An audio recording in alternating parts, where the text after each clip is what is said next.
रोहन नगर राज्य में एक गरीब मेहनती किसान दिनेश रहता था। उसका लड़का सुरेश कोई भी कामकाज नहीं करता था। वो दिन भर बस गांव में घूमा करता था।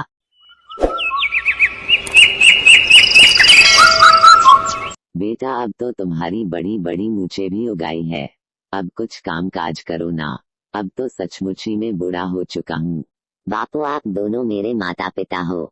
आपने मुझे पैदा किया है। मुझे जीवन भर खिलाने का आपका ही फर्ज है। अपने फर्ज को निभाओ। मैं तो कुछ काम काज नहीं करूँगा। ये कहकर वो झुपड़ी से बाहर निकल गया। सावित्री, मैं तो सुरेश को समझा समझा कर हार गया। उसे सुधारने का मुझे कोई उपाय नजर नहीं आता। क्या करूं? क्या मैं इसी तरह से अपने बुढ़ापे में खेतों में काम करता रहूंगा? आप इस प्रकार से दुखी मत होइए। आप ऐसा कीजिए कि महाराज के दरबार में जाकर सुरेश के खिलाफ महाराज से शिकायत कर दीजिए। तब महाराज सुरेश को दरबार में बुलाकर डांट डपट कर उसे सही राह पर ला देंगे। शायद तुम ठीक कहती हो सावित्री, मुझे ऐसा ही करना चाहिए। उसी दिन दिनेश रोहन नगर के राजा के दरबार में जा पहुंचा। दुआई है महाराज, दुआई है। मेरा न्याय कीजिए महाराज। कहो, तुम्हें क्या कष्ट है? महाराज, मेरा एक ही पुत्र है जिसका नाम है सुरेश। इस आस के साथ कि बड़ा होकर वो मेरे बुढ़ापे में सहारा बनेगा। मैंने उसे बड़े ही लाड चाव से पाला। अब जबकि मैं बूढ़ा हो गया हूँ तो मेरा बेटा सुरेश मेरा कोई काम नहीं करता। वो दिन भर अपने आवारा दोस्तों के साथ इधर उधर मटर गश्तियाँ करता रहता है। मेरे समझाने पर कहता है कि वो जीवन भर कोई काम धाम नहीं करेगा। मुझे ही जीवन भर उसे कमाकर खिलाना पड़ेगा। ओ, तो तुम्हारा बेटा बड़ा ही स्वार्थी है। लेकिन कोई बात नहीं, मैं उसे सबक जरूर सिखाऊंगा। इसी समय जाओ और सुरेश को हमारे सामने पेश करो। ने बिल्कुल भी देर नहीं लगाई और शीघ्र ही सुरेश को लेने के लिए चला गया। सुरेश, क्या ये तुम्हारे पिता है? हाँ महाराज, ये मेरे पिता है। बताइए, क्या बात हो गई? क्यों रे सुरेश, तुम इतने जवान और हटे कटते हो, फिर भी कोई काम धाम क्यों नहीं करते? अपने बूढ़े माँ बाप को कमा कर क्यों नहीं खिलाते पिलाते? महाराज, मैं काम काज करूँ भी तो क्या करूँ? मैंने आज तक कोई काम काज सीखा ही नहीं, और काम काज सीखने की अब मेरी उम्र भी नहीं रही। सुरेश, ऐसा कहते हुए तुम्हें शर्म नहीं आती?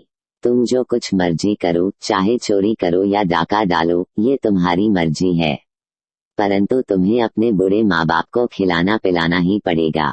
खबरदार, अब फिर से मुझे तुम्हारे खिलाफ कोई शिकायत सुनने को मिली तो मैं तुम्हें बख्शूंगा नहीं। सुरेश ने हैरान होते हुए कहा, महाराज, आप मुझे चोरी करने की सलाह दे रहे हैं? अरे मूर्ख, तेरे बस का तो वो काम भी नहीं है। चोरी करने में भी दिमाग का प्रयोग करना पड़ता है और मेहनत लगानी पड़ती है। तुम जैसे निठले और कामचोरों के बस का तो ये काम भी नहीं है। ऐसे पुत्र का पिता होने से तो अच्छा है कि आदमी बिना पुत्र के ही रहे। सुरेश, तुम मानव जीवन पर एक कलंक हो। महाराज की ये बात सुनकर सुरेश को मन ही मन बहुत गुस्सा आया और वो सोचने लगा, ओ, भरे दरबार में मेरा इतना अपमान। ये राजा अपने आप को समझता क्या है? क्या मैं इसके डराने धमकाने से काम धंधा करने लगूंगा?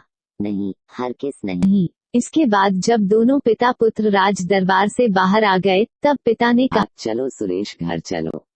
नहीं बापू, अब मैं घर नहीं जाऊंगा। आज से आप मेरे लिए मर गए और मैं आपके लिए मर गया। सुरेश, ये तुम क्या कह रहे हो? ठीक कहता हूँ पिताजी, भरे दरबार में आपने मुझे अपमानित करवाया। अब तो आपके कलेजे को ठंडा पड़ गई होगी। अब मैं कोई काम धाम करूँ या ना करूँ, परंतु मैं आपके पास नहीं आऊंगा।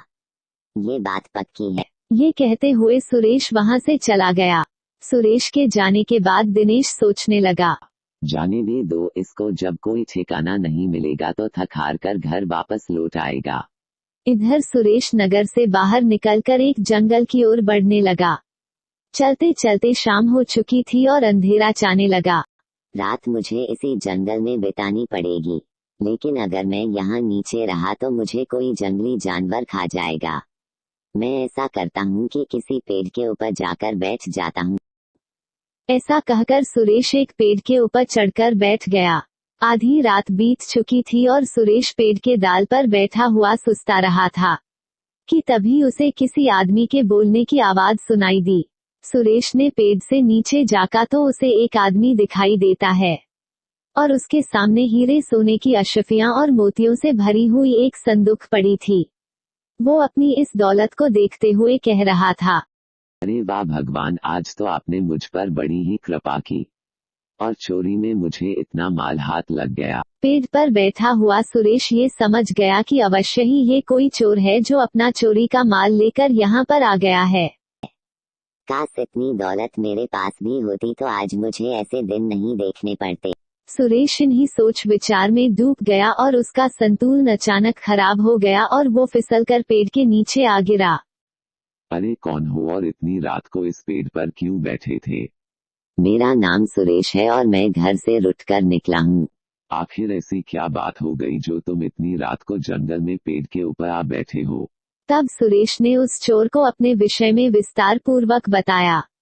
सारी बात जानकर वो चोर मन ही मन में सोचने लगा, ये लड़का हट्टा कट्टा है, क्यों ना इसे चोरी के धंधे में शामिल कर लूं। सुरेश, मेरा नाम सागर चोर है। क्या तुम चोरी का काम सीखना चाहते हो? हाँ सुरेश, चोरी का काम करके तुम जल्दी ही ढेर सारी दौलत के मालिक बन सकते हो और फिर चोर बनकर ही तुम राजा शमशेर सिंह से अपने अपमान का बदला भी ले सकते हो। बात तो आप ठीक कहते हो, मुझे आपकी ये बात मंजूर है।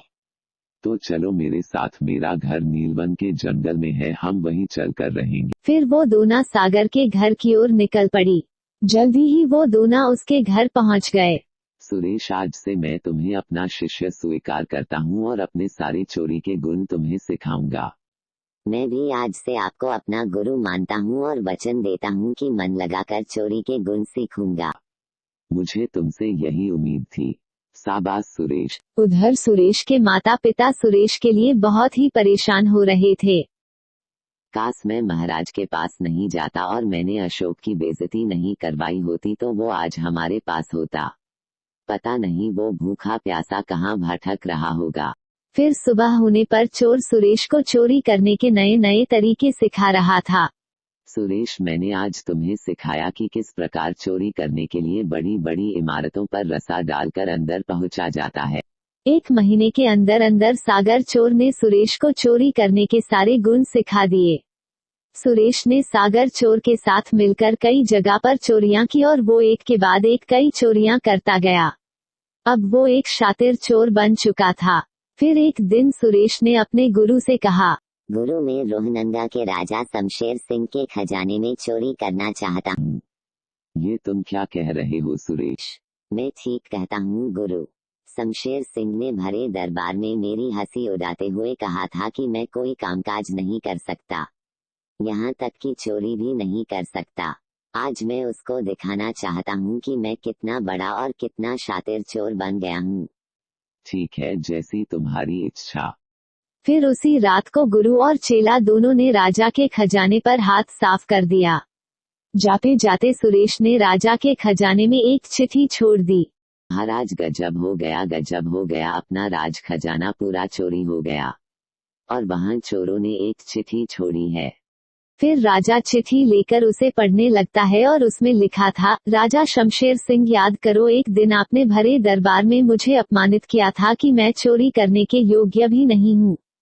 आज आप आंखें खोलकर अच्छी तरह से देख लो, मैंने आपका खजाना चोरी कर लिया। चिट्ठी पढ़कर राजा कहने लगा, ओ, तो ये उस सुरेश का काम है जिसके पिता कुछ दिनों पहले दरबार में उसके खिलाफ शिकायत लेकर आए थे।